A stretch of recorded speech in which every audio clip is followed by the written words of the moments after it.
சுவாமி விவேகானந்தருடைய வாழ்க்கையில ஒரு சம்பவம். அவர் குறுகலான ஒரு பாதையில நடந்து போயிட்டு இருக்கிறார். குரங்குகள் துரத்துது. குரங்குகள் துரத்துனோன்னு அவர் வேகமா ஓடுறார். ஓடும்போது ஒரு குரல் கேக்குது, ஓடாத நில்லு, குரங்குகளை எதிர்த்து நில்லுன்னு சொல்றது. அவர் எதிர்த்து நிக்கிறார். குரங்குகள் பயந்து ஓடுது. இந்த கதையை சொல்லிட்டு அவர் சொல்றார், இது மாதிரி தான் நாம வாழ்க்கையிலையும் குரங்குகள் மாதிரி சில துன்பங்கள் துரத்தும். அந்த துன்பங்களை பார்த்து நாம பயந்து ஓடுனா துன்பம் நம்மளை துரத்திக்கிட்டே இருக்கும்.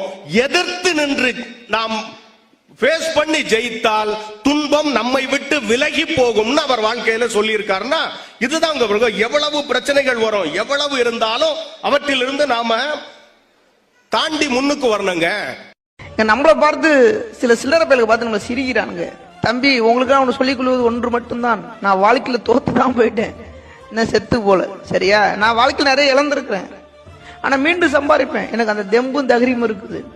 நான் எங்க விழுந்தனோ அங்க இழுந்து ஓடி மீண்டும் சம்பாரிச்சு நான் பெரிய இடத்துக்கு போயிட்டு வந்துருவேன். ஆனா நீங்க என்னமும் அதே இடத்துல நின்றுட்டு சிரிச்சுக்கிட்டு இருப்பீங்க. சரியா? நான் உன்னை விடலாம் உங்க ஒப்பனே நான் பார்த்தவன். என்ன, இதுக்கு தன்னம்பிக்கை நிறைய இருக்கு தம்பி. பல பேர்த்த பார்த்தவன் நானு. ஆனா வாழ்க்கையில நான் தோத்துற மட்டும் நீ கனவு காணாத. சரியா?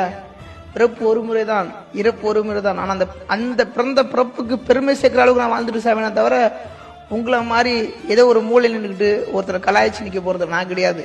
நீங்க அங்கேதான் தம்பி நிற்பீங்க. இந்த 100 வருஷம் ஆனாலும் நீங்க அங்கேதான் இருப்பீங்க.